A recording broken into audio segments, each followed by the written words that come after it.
보세요. 잘 보면 1절부터 3절까지는 우리가 매우 자주 들었던 매우 긍정적이고 좋은 말씀. 우리가 좋아하는 이런 말씀. 긍정적인 말씀. 그 외에 모든 것은 다 좀 부정적입니다. 제가 설교할 때 주로 긍정적인 말을 읽던가요? 부정적인 말씀들을 읽던가요? 왜 그러지? 차 목사가 매사에 좀 부정적이라서. 그래. 나쁜 놈아. 얼굴이 부정적이야, 그쪽은. 그래서 부정적인 것을 읽을까요? 아니면 긍정적인 것을 읽을까요? 라고 제가 지금 묻고 있는 겁니다. 여러분들이 한번 선택해 보세요. 뭐를 읽을까요? 그 다 읽는다니까? 내 설교할 때 다 읽잖아. 처음부터 끝까지. 긍정적이요. 긍정적인 거?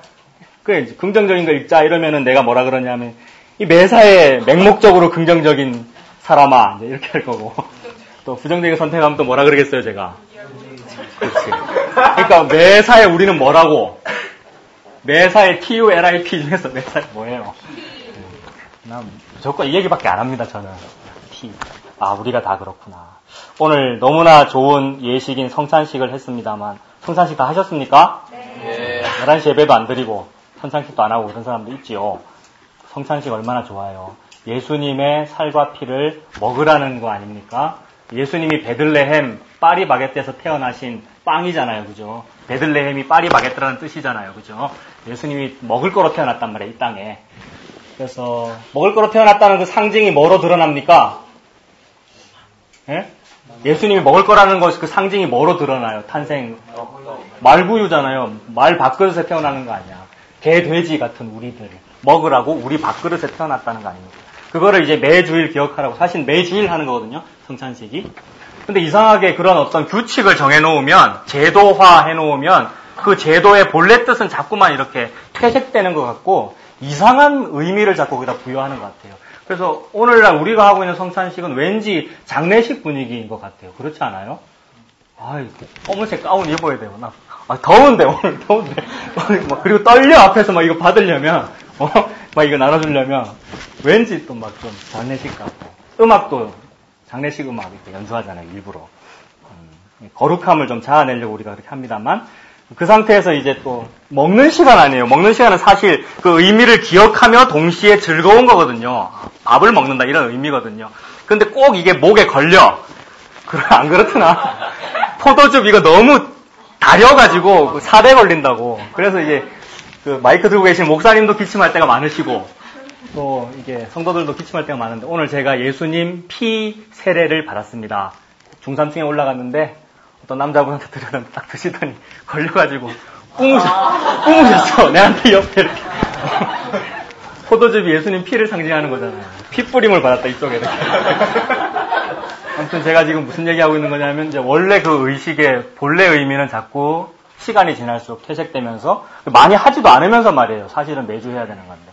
많이 하지도 않으면서 뭔가 장례식 같은 분위기, 거룩한 분위기, 제도화된 분위기를 자아내면서 본래 뜻은 생각하지 않더라.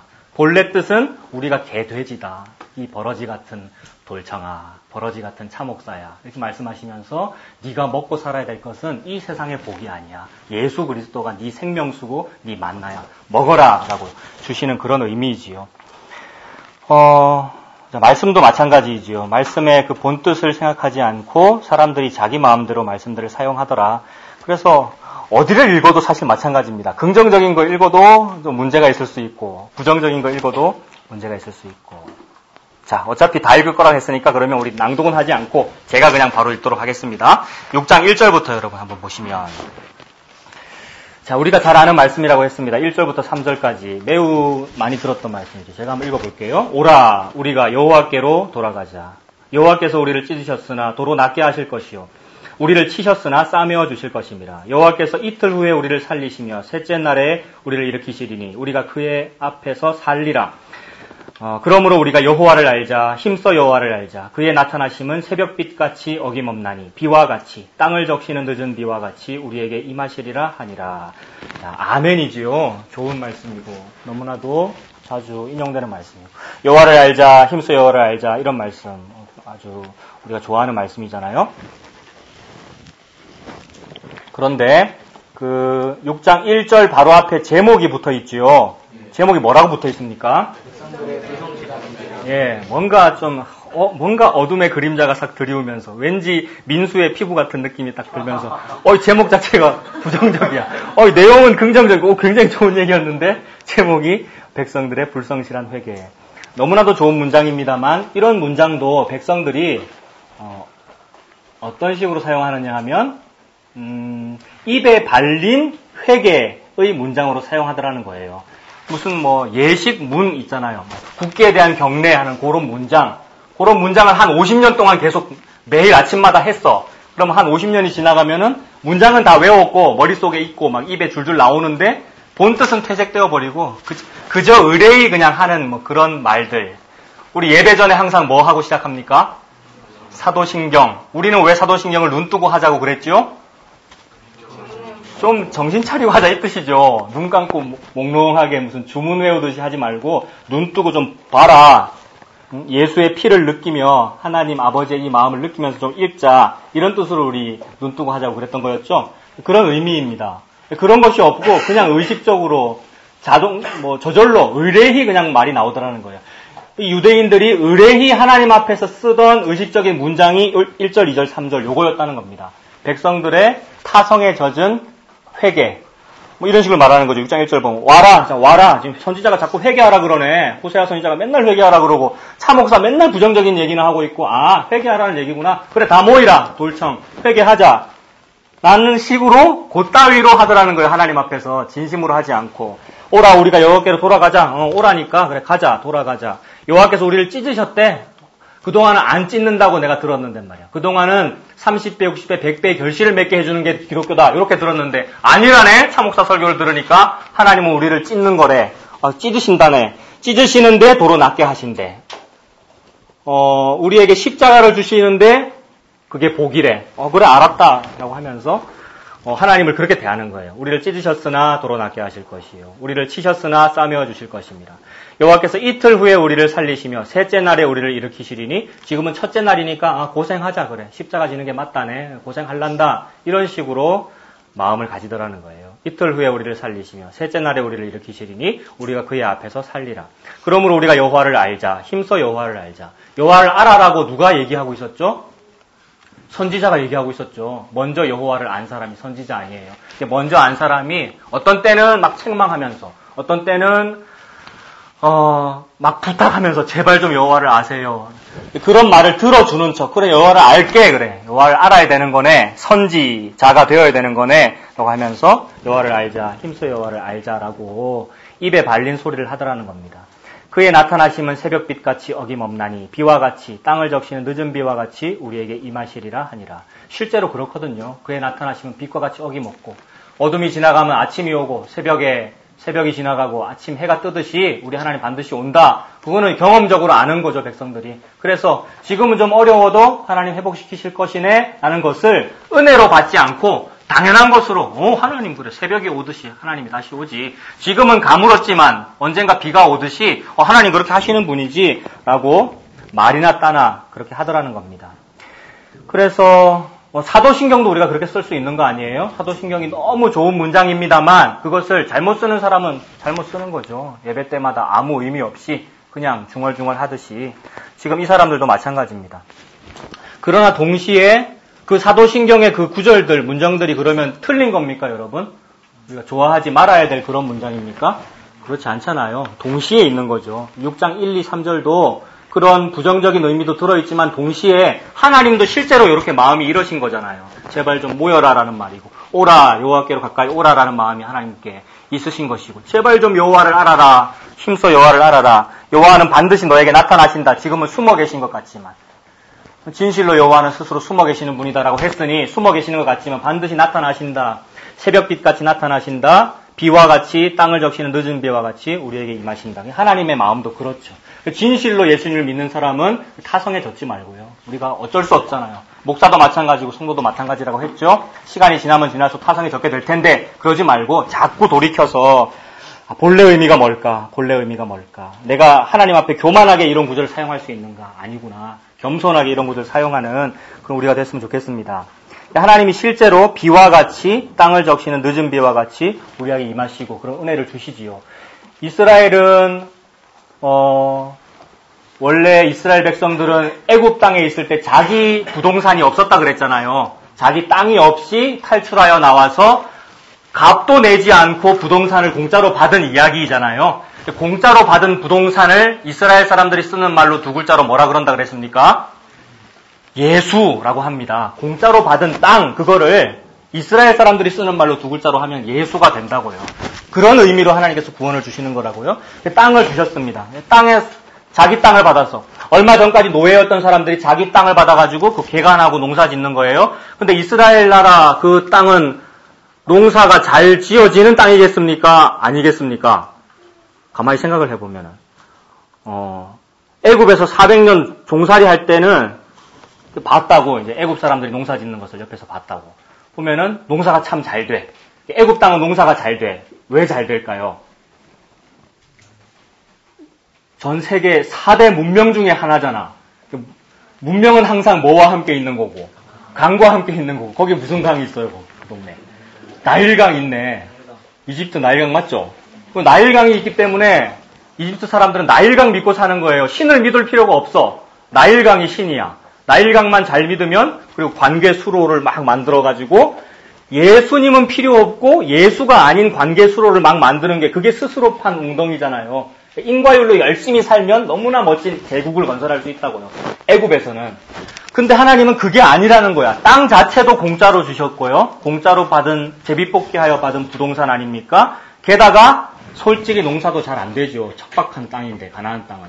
젖과 꿀이 흐르는 땅이라고 했지만 그것은 하나님이 비를 주면 젖과 꿀이 흐르고 비를 안 주시면 농사가 안 되는 척박한 땅이죠. 이스라엘 백성은 땅 자체도 공짜로 받았을 뿐더러 쥐게 아닐 뿐더러 농사가 잘 되고 안 되고도 누구한테 달린 거예요? 하나님께 달린 거다. 자기 인과율에 달린 것이 아니다. 모든 것을 사용하여 예수만 설명하고 있습니다. 하나님께서. 이들이 농사 짓는 것도 하나님의 은혜야. 네가 아래에서 위로 열심히 막 갈아가지고 뭔가를 위로 올려드리는 그런 농사를 짓는 게 아니고 하나님이 비를 주면 농사가 잘 될 것이고 아니면 안 되는 거야. 이거를 가르쳐 주십니다.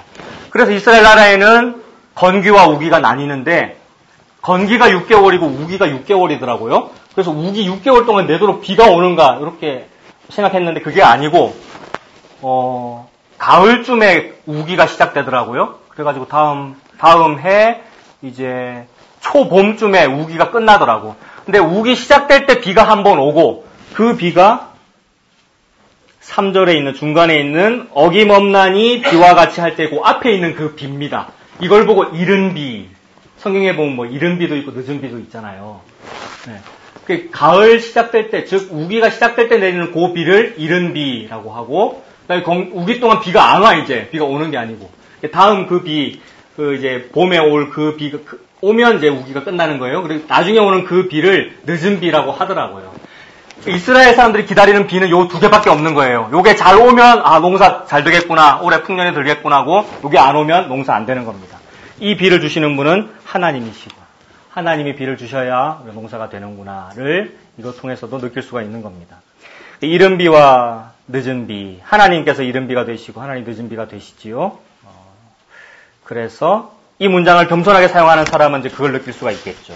4절도 봅시다. 백성들이 지금 계속해서 하나님한테 반항하고 있는 거 아니에요? 호세아서의 맥락에서는 이 백성들이 고멜 아닙니까? 그래서 자꾸 다른 남자한테로 도망가는 거 아닙니까? 그러면서 다른 남자를 더 좋아하면서 말은 지금 뭐라고 하고 있느냐 하면 오라 우리가 내 남편에게로 돌아가자. 오라 모여라 내 남편을 알자 더욱 힘써 알자 이렇게 지금 말하고 있는 거잖아요. 그러니 하나님께서 볼 때 기가 찬 거죠. 계속 같은 맥락으로 어이가 없는 겁니다. 진심으로 돌아오지 않았고 진심으로 회개하지 않았으면서 입에 발린 이런 1절, 2절, 3절 이런 말들을 하고 있구나. 그러니 하나님의 마음이 어떠냐면 4절과 같죠. 에브라임아 내가 너에게 어떻게 하랴. 유다야 내가 너에게 어떻게 해야 되겠니. 하나님 아버지의 마음이 이런 거죠. 에브라임은 어디를 가리킵니까?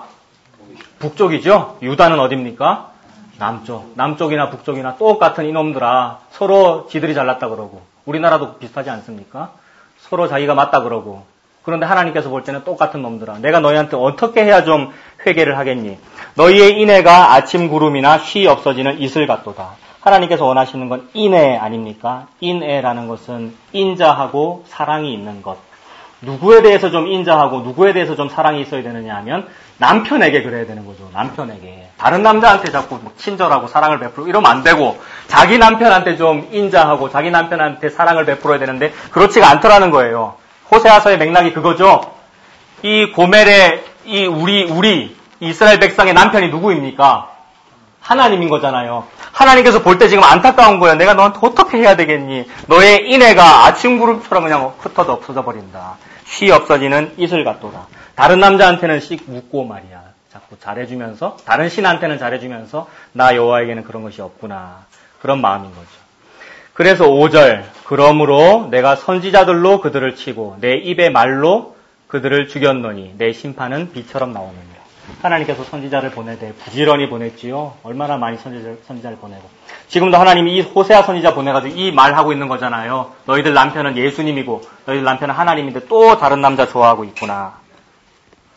그리고 이 선지자들은 다 자기 정신, 맨정신으로 얘기합니까? 아니면 무슨 정신으로 얘기한다 했습니까?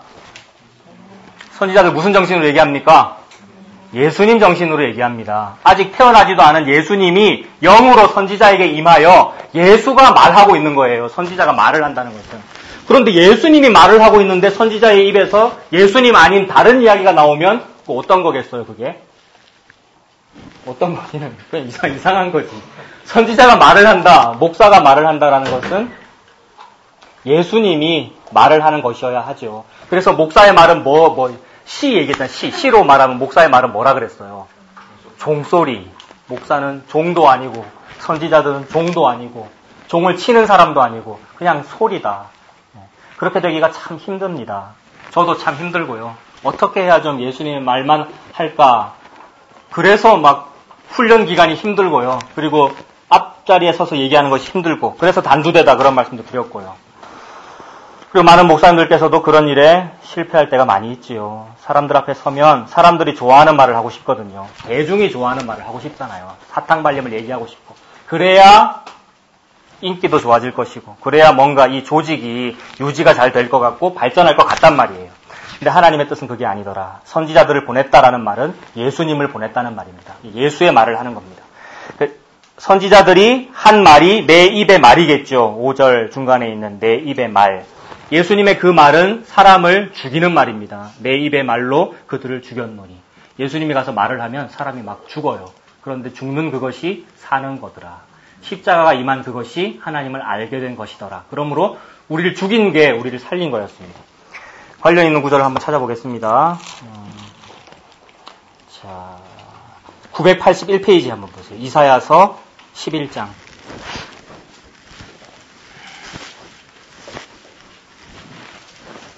이사야서 11장 구약성경 981페이지입니다. 11장 1절에서 쭉 보겠습니다. 1절부터 보겠습니다. 이새의 줄기에서 한 싹이 나며 그 뿌리에서 한 가지가 나서 결실한대요. 이새라고 하는 사람의 줄기, 그 집안 족보에서 싹이 하나 나가지고 열매가 딱 맺어진대요. 이새라고 하는 족보에서 누가 태어난다는 얘기네. 누구 태어난다는 얘기겠습니까? 예수님 태어납니다. 이새가 다윗의 아버지거든요. 다윗 집안에서 예수님 태어나는 거 아니에요.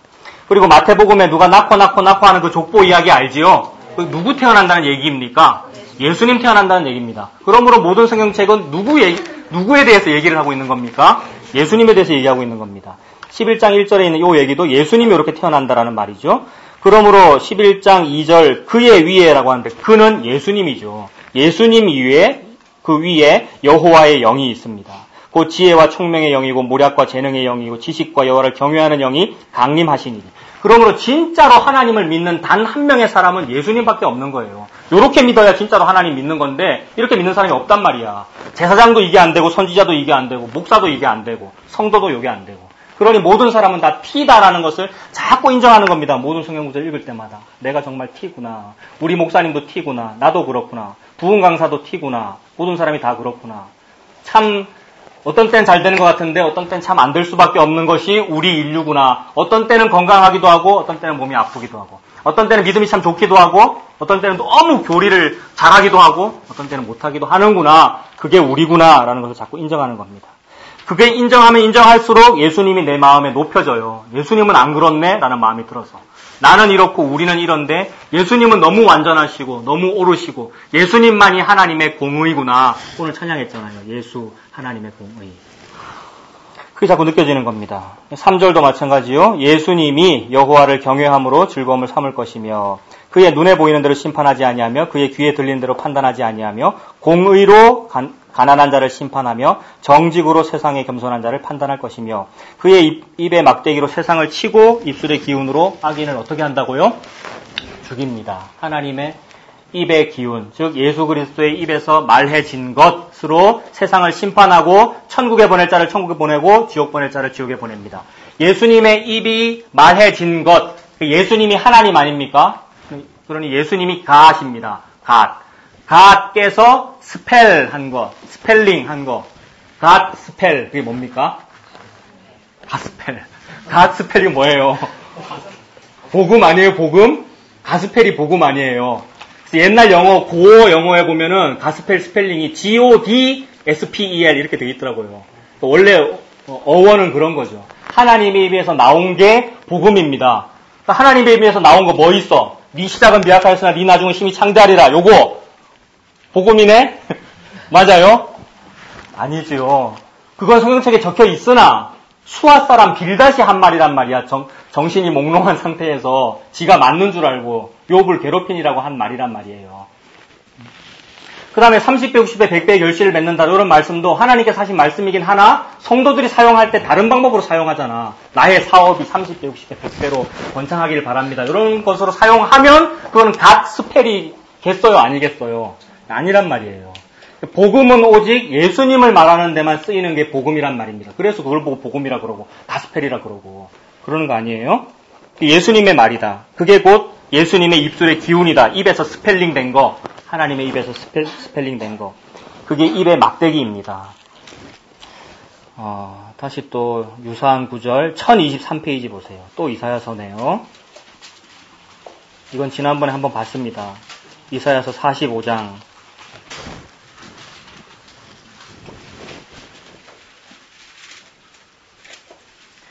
이사야 45장 13절. 지난번에 하나님은 스스로 숨어 계신 하나님입니다. 라고 할 때 얘기했던 거죠. 숨어 계시면서 다른 일을 하지 않습니다. 숨어서 하시는 일은 딱 요겁니다. 13절. 어떤 일을 하시는가?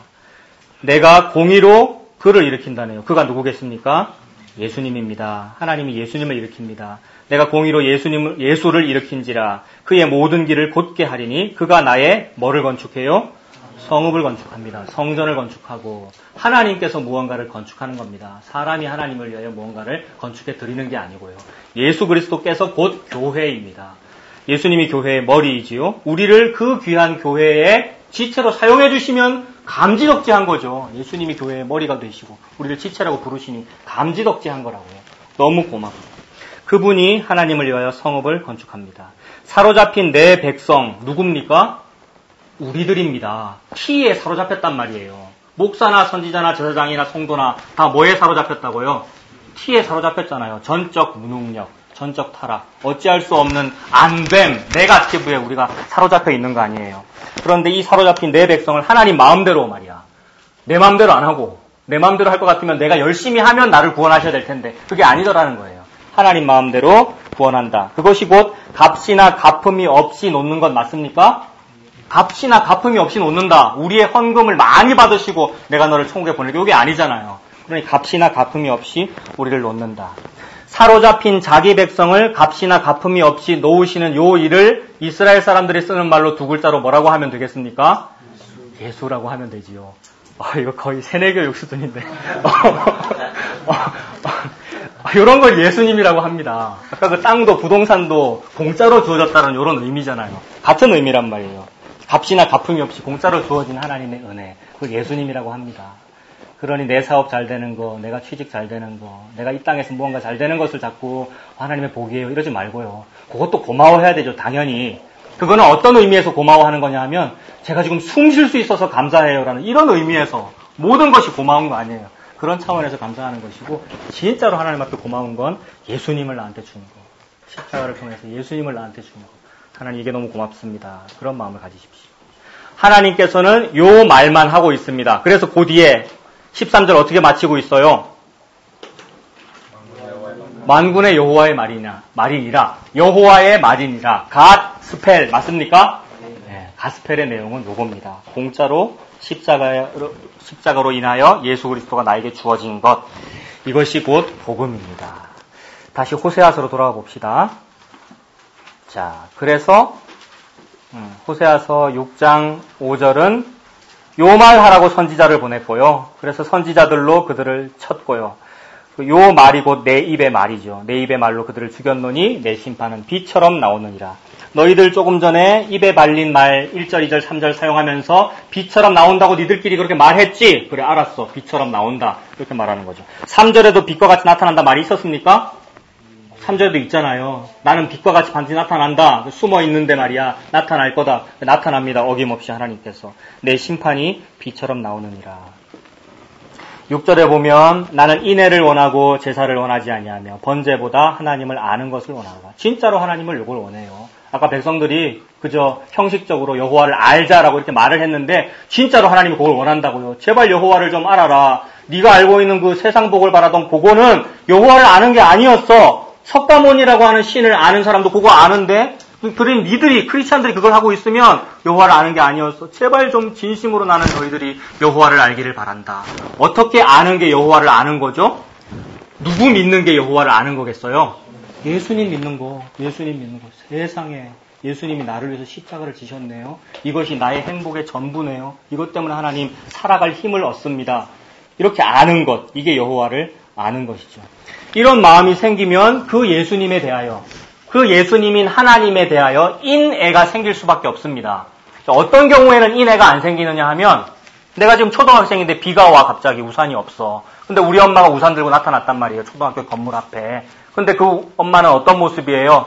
장애를 가지고 있고 거짓골을 하고 있고 옷은 막 남루하단 말이야. 그 상황에서 인애가 안 생긴단 말이에요. 그 사람, 저 여자한테 말이야. 왜 인애가 안 생기죠? 너무 지저분하고 더럽고 내가 아는 부모는 그게 아니란 말이에요. 부모라면 적어도 집에 BMW 정도는 있어야 되는 거잖아요.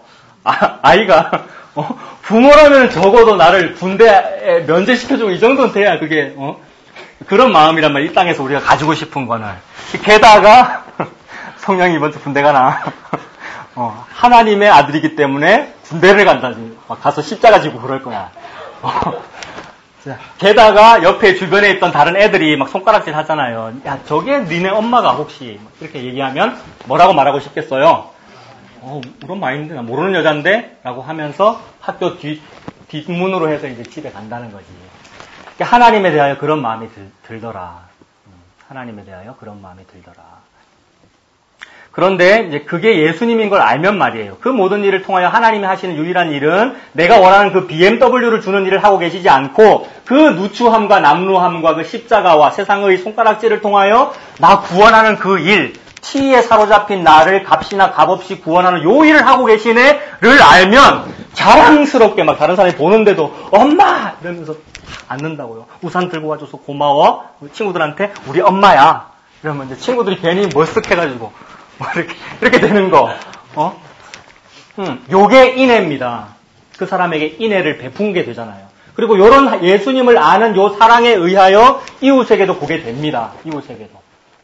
온천장 지하철역 앞에 갔는데 노숙자가 있는데 내가 눈물이 글썽하면서 돈을 꺼내주고 싶은 마음이 들더라는 요런 인애, 인자와 사랑, 인애. 요걸 원하는 거잖아요. 그러므로 참된 인애는 교육에 의해서도 안 되고요. 도덕 교육, 윤리 교육으로도 안 되고요. 노숙자를 보면은 불우유 돕기를 하십시오. 그런 무슨 캠페인으로 안 되더라는 거예요.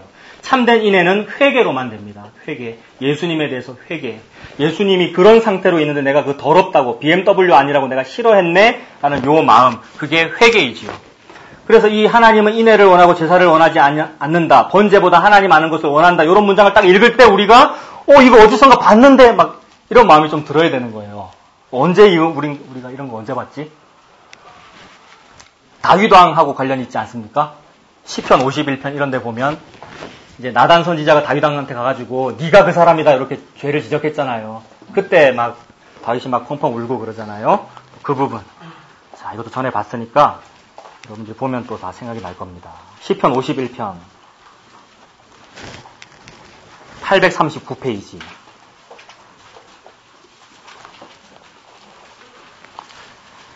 자, 시편 51편 16절과 17절. 이런 구절과 관련이 있죠, 그죠? 같은 내용이잖아요. 16절에 보시면 주께서는 제사를 기뻐하지 아니하시나니 그렇지 아니하면 내가 드렸을 것이다. 주는 번제를 기뻐하지 아니하시나이다. 하나님께서 구하시는 제사는 뭐라고요? 상한 심령, 내 마음이 상하여 회개하는 것. 그동안은 내가 안 상하려고 노력을 했고요. 더 잘 되고 싶었다고. BMW 타고 싶었고 더 잘 되고 싶었는데 그리고 하나님도 그런 일에 이용을 했더라. 근데 그게 아니고 하나님 내가 이 정도네요. 이 정도로 티네요. 라는 것을 알고 회개하면서 내 마음이 상하게 되는 것. 선지자로부터 지적을 받은 나머지 그동안의 신앙생활 틀렸다라는 지적을 받은 나머지 자존심과 자존감이 막 상해가지고 부곡종교회 다니지 말까 막 이런 마음이 드는 상태. 근데 그런 상태가 돼갖고 진짜로 교회를 안 다니면 안 되고 이제 맞네요. 제가 티였네요. 하나님. 제가 잘못됐었네요. 이제는 진짜로 예수님을 믿을래요. 라는 마음이 드는 상태. 이것이 회개이지요. 이런 상한 심령, 그걸 하나님이 원하더라. 하나님이여, 요렇게 상하고 통해하는 제 마음을 주님께서 무시하지 않으시는 거죠? 그런 마음이 듭니다. 하나님은 계속 무시하는 것처럼 보여요. 막 멸시하는 것처럼 보이고 숨어 계시고 나를 도와주지 않는 듯 보이나 겸손한 믿음이 생긴 자는 숨어 계신 하나님이 숨어 계시는 것으로 보이지 않습니다. 하나님의 실체가 드러나지 않았으나 그런 회개하는 마음이 든 사람은 나는 야곱집의 얼굴을 가리우시는 하나님을 바라보리라. 이런 말이 있거든요. 이사야서에 보면. 하나님 숨으시는 분이 맞으나 그러나 나는 하나님을 바라보리라. 보인다고요. 하나님이 안 보이지만. 회개하는 사람은 하나님이 보입니다. 여전히 나는 좀 힘들고 여전히 내 몸에는 질병이 있기도 하고 여전히 실패와 어려움이 있기는 하나 이것 때문에 하나님이 숨어있네. 하나님 안 보이네. 이렇게 느껴지지 않는다고요. 하나님이 계시는군요. 세미한 음성으로 오늘도 나를 부르고 계시고 위로하고 계시는군요. 그 하나님을 나는 바라보리라. 이런 마음이 듭니다. 그런 마음 상태가 된 것, 회개하는 상태가 된 것, 그걸 원합니다. 그것이 인애가 있을 수 있는 출발점입니다. 다시 호세아서로 돌아오면 6장 6절에 그 인애.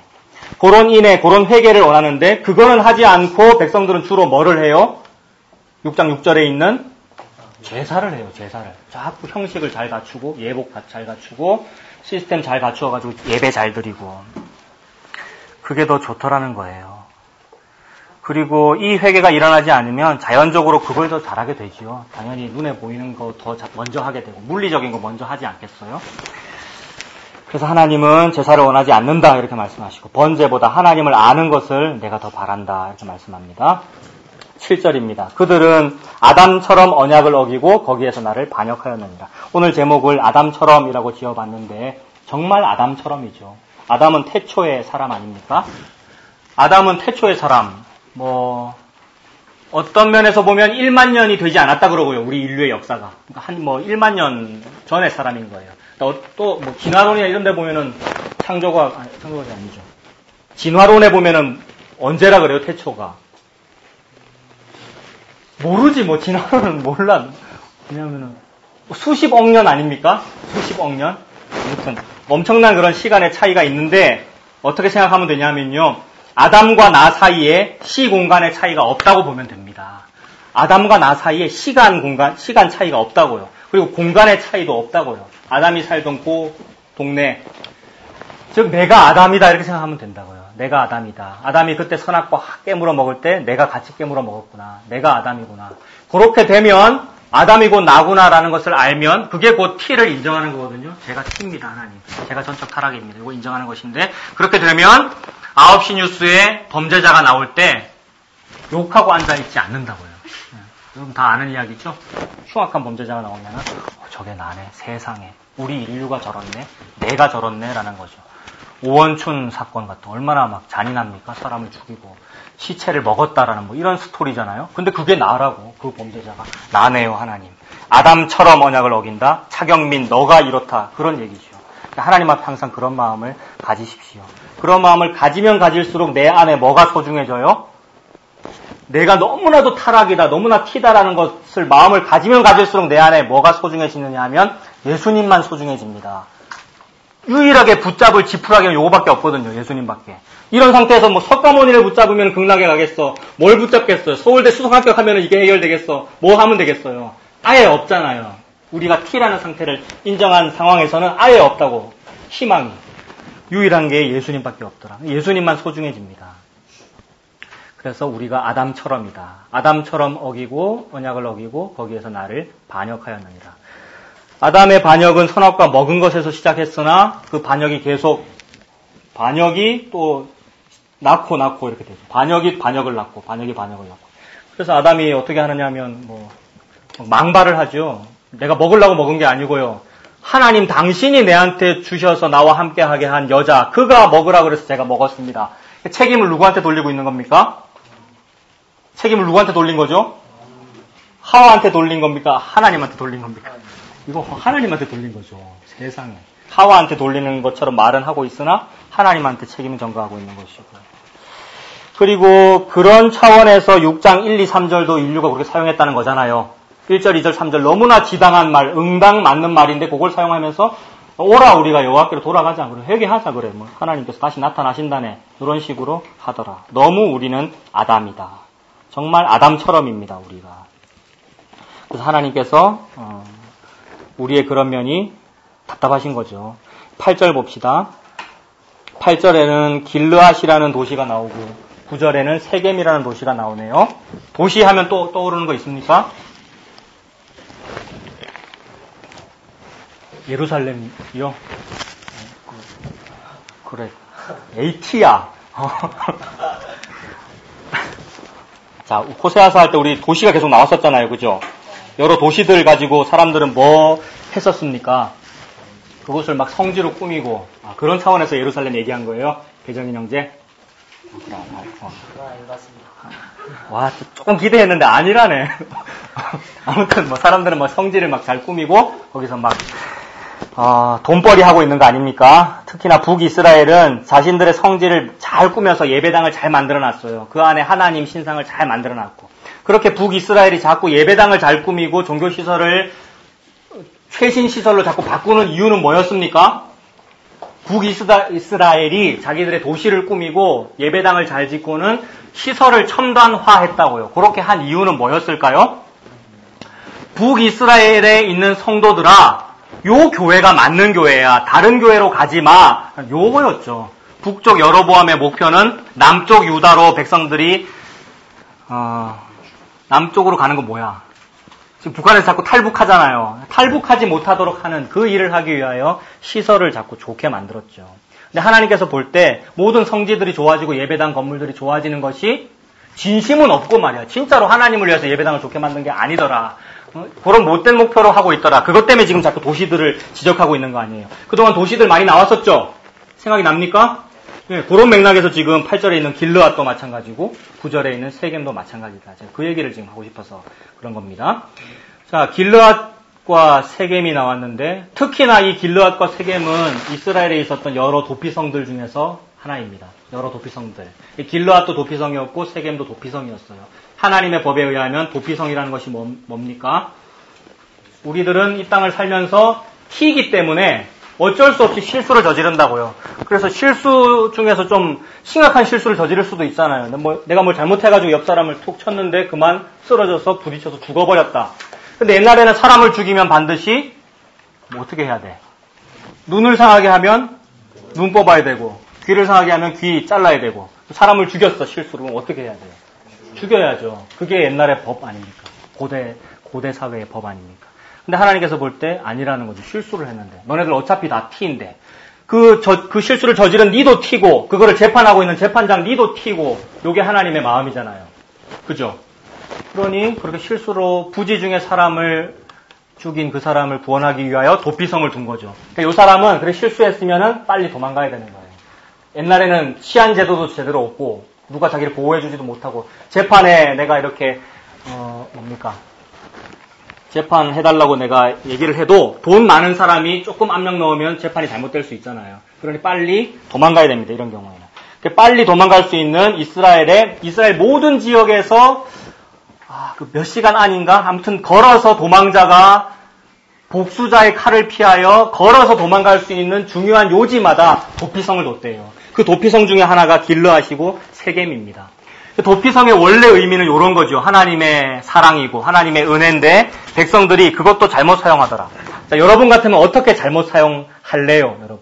우리가 전부 T니까 우리는 이미 알고 있다. 우리는 다 아담이거든. 그래서 하나님이 이런 식으로 길르앗과 세겜이라는 도피성을 나에게 주었다. 그러면 우리는 100% 잘못 사용한다고. 어떻게 잘못 사용할래? 일부러 죽이고 그죠. 역시 티야 니들은. 지옥에 가야 돼 그러니까. 이게 우리라고요. 이게. 그러니 오원춘을 보면서 맞아 저게 나구나. 저 안에 내 안에 저런 살인하고 싶은 그런 마음이 있어. 내가 사람을 미워한 거 그 자체가 살인이었어. 그게 우리라고요 여러분. 근데 자꾸 아닌 척 그래. 나는 도피성을 그렇게 안 쓰는데요. 차 목사님. 요거는 조금 더 살아보십시오. 조금 더 살아보시고. 진짜로 내가 그렇네. 내가 세상에 치토스를 훔쳐먹고 있네. 이런 마음. 세상에 러시아 여자를 뚫어져라 쳐다보고 있네. 알아가면서. 또 일부러 그래라. 또 일부러 그러지 마시고. 내가 그렇구나. 어쩔 수 없이 티구나라는 것을 알게 됩니다. 길르앗과 세겜도 그렇게 사용하더라. 그리고 또 읽어봅시다. 8절에 보면 길르앗은 악을 행하는 자의 고울이다. 피 발자국으로 가득 찼도다. 실수로 죽여서 도망가는 건데 그게 아니라 일부러 사람 죽이고 피를 질질 막 온몸에 있는 채로 아주 편안하게 사람 죽여놓고 편안하게 지 살겠다고 길르앗으로 들어가더라. 9절에도요. 강도 때가 사람을 기다림같이 제사장의 무리가 세겜 길에서 살인하니 그들이 사악을 행하였느니라. 자, 아까 그런 식으로 도피성을 사용할 수도 있고 또 어떤 식으로도 도피성을 사용하겠습니까? 자, 내가 목사니까 내가 그 당시에 제사장이다. 제사장이라고 하는 것은 성도들이 가지고 오는 소나 양이나 이런 재물이 그의 월급이 되는 것이거든요. 근데 너무 작아 평소에 최저임금도 안 돼서 못 살겠다 이런 마음이 드는 거죠 제사장들이. 그래서 세겜이면은 굉장히 마음이 급한 사람들이 막 올 것이고 세겜으로 향하는 길에 딱 숨어 기다리면서 9절에 보면 강도 때가 사람을 기다림같이 제사장의 무리가 세겜 길에서 살인한다. 그들이 사악을 행한다. 뭘 행하는 거냐 하면 그렇게 도망하는 사람들, 마음 급한 그런 사람들한테 내가 제사장이야. 너 죄를 용서받으려면 저쪽 제사장한테 가면은 소 2마리, 양 1마리 해야 되는데 나한테는 그냥 소 2마리면 돼. 라고 한다는 거죠. 옛날에 사두개인들이 제사장이었거든요. 사두개인들은 항상 성전 주변에서 상권을 장악하고 있었습니다. 그 상권이라고 하는 것은 다 뭐와 관련이 있는 거냐 하면 제사 드리려고 가지고 오는 재물들하고 관련이 있는 거예요. 그 재물들에다가 프리미엄 붙일 수 있고 돈 바꿔주면서 이자 뗄 수 있고 그런 것들이 제사장들한테 달려있더라. 그것이 곧 살인이더라는 겁니다. 사람 죽이는 거였고 그것이 사악이었다. 우리 인류가 전부 다 아담처럼 이렇게 하더라는 거예요. 하나님은 길르앗 세겜을 너무 좋은 의미로 만들어 두었으나 우리 인류는 어찌할 수 없이 이 땅에서 티를 저지르면서 살더라는 겁니다. 그것이 10절에 있는 이스라엘 집에 있는 가증한 일이죠. 10절 내가 이스라엘 집에서 가증한 일을 보았나니 거기서 에브라임은 음행하였고 이스라엘은 더럽혀졌느니라. 11절 또한 유다여라고 합니다. 하나님께서 지금 북이스라엘, 에브라임도 북이스라엘이잖아요. 10절에 있는 이스라엘 집도 그냥 이스라엘 이렇게 말하면 어디 말한다 그랬습니까? 북쪽 말한다 그랬잖아요. 하나님께서 지금 북쪽 얘기하고 있네요. 대부분 북쪽을 더 많이 야단치는 듯 보여요. 하나님은 계속해서 팔이 안으로 굽는다고. 그래도 하나님은 남쪽에 좀 희망을 가지시고 남쪽이 결국 예수님 태어나는 나라잖아요. 결국 하나님의 마음이 남쪽으로 흐르는 거거든요. 하나님 이제 마음이 두 가지인 거죠. 남쪽 너네도 북쪽하고 똑같아. 이런 마음도 있고 그래도 남쪽아 그래도 나는 너희들한테 희망을 좀 가지고 있어. 그래도 이 땅의 크리스찬들아 참 크리스찬들이 타락한 것이 맞는데 그래도 나는 너희들에게 희망이 있어. 너희들이 예수 믿을 때 그게 희망이야. 이런 마음 하나님께서 가지고 계시죠.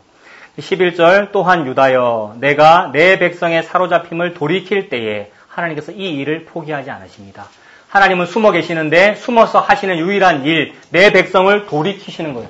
돌이키실 때 돈 받고 돌이키시겠습니까? 값이나 갚음이 없이 돌이키시는 일을 하시겠죠. 포로 보냅니다. 반드시 십자가 지게 하십니다. 실패의 일, 이 땅에서 광야를 겪는 일 우리에게 주어집니다. 그것을 통하여 예수님을 만나는 일을 하나님께서 일으키십니다. 그것이 내 백성의 사로잡힘을 돌이키는 일이죠. 그때 너에게도 추수할 일이 있으리라. 추수가 뭐겠습니까, 여러분? 추수는 좋은 의미도 있고 나쁜 의미도 있죠. 매타작하는 건 나쁜 의미잖아요. 하나님께서 유다를 매타작 하실 거란 말이에요. 유다 너네들, 크리스찬들, 교회 다닌다고 천국 가는 줄 알았지? 천국 간다고 지금 떵떵거리며 살고 있었지? 아니잖아! 라고 매타작 하시는 것이고요. 뭐로 매타작 합니까? 갓 스펠로 메타작합니다. 여호와의 입의 기운으로 때린다 그랬잖아요. 선지자의 말을 가지고 때린다 그랬잖아요. 5절에 선지자들로 그들을 치고 내 입의 말로 그들을 죽인다고요. 요게 타작이죠. 남유다 너네도 내가 타작할 거야. 이스라엘 너네도 크리스찬 너네도 내가 타작할 거야. 이 말이고 동시에 요 타작을 통하여 알곡들은 어떻게 되는 거예요? 알곡들은 거두어들여지는 거죠. 요 알곡을 단 하나도 하나님은 땅에 떨어뜨리지 않으십니다. 옛날에 키라는 거 있었잖아요. 키. 사극 같은 걸 보면 오줌 누면은 어린애가 키 뒤집어 쓰고 소금 받도록 하거나 그렇지. 그 키질 하는 거 있잖아요. 요거 할 때 실수하면 알곡이 떨어질 거 아닙니까? 바깥으로. 근데 우리 하나님은 하나도 떨어뜨리지 않으신다. 요것이 선택 구원의 의미 아닙니까? 선택한 모든 자 단 하나도 떨어뜨리지 않고 성도 견인 천국까지 하나님께서 데리고 가신다. 14만 4천을 단 하나도 떨어뜨리지 않으십니다. 그 이야기죠. 결국 하나님 예수님 이야기하고 있고 예수님에게 하나님에게 선택받은 그 사람들 걱정하지 마. 이 땅에서 십자가 있은들 무슨 문제니? 걱정하지 마. 내가 너를 체질하고 키로 키질하는데 하나도 떨어뜨리지 않아. 걱정하지 마. 그 말씀을 하고 계십니다. 그 관련 구절 한번 읽어보고 마치겠습니다. 구약성경 1283페이지 아모스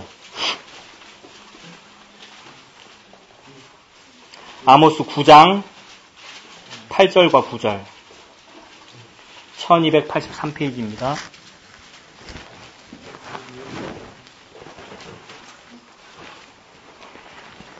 자, 아모스 9장 8절과 9절 8절 보겠습니다. 보라, 주 여호와의 눈이 범죄한 나라를 주목하노니 내가 그것을 지면에서 멸하리라. 그러나 야곱의 집은 온전히 멸하지는 아니하리라.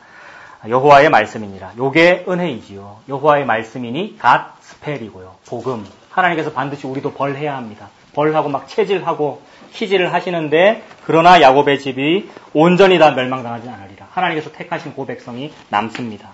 9절 보라 내가 명령하여 이스라엘 족속을 만국 중에서 체질하기를 채로 체질함 같이 하거니와 채로 막 거르듯이 막 채로 걸러지는 그 알곡 그 곡식의 상황에서 어떻게 해서 막 흔들리고 막 이렇게 폭풍이 일어나는 거 아니에요. 바벨론으로 잡혀가고요. 아수르한테 망하게 되고요. 나에게 실패가 있기도 하고 내가 십자가 지기도 하고 그런 일이 이 땅에서는 벌어집니다. 그러나 채로 체질함 같이 하려니와 그 한 알갱이도 땅에 떨어지지 아니하리라. 이게 예수님의 약속이지요. 예수님 십자가 하나님의 선택의 약속입니다. 이 은혜로 이 땅에서 살아가시는 저와 여러분들 다 되시기를 바랍니다. 기도하겠습니다. 살아계신 하나님 아버지 주님의 은혜를 감사합니다. 하나님께서 우리들을 그래도 유다라고 부르시고 남과 북이 똑같음에도 불구하고 우리를 사랑하신다 부르시고 하나님의 백성으로 선택하심을 감사합니다. 하나님의 택함을 받아 알곡이라 부름을 받고 단 하나의 알곡도 떨어뜨리지 않으시는 그 은혜를 우리가 받았사오니 이 은혜로 이 감사함으로 살아갈 수 있는 우리 청년이 될 수 있도록 하나님 주관하여 주시옵소서. 예수님의 이름으로 기도합니다.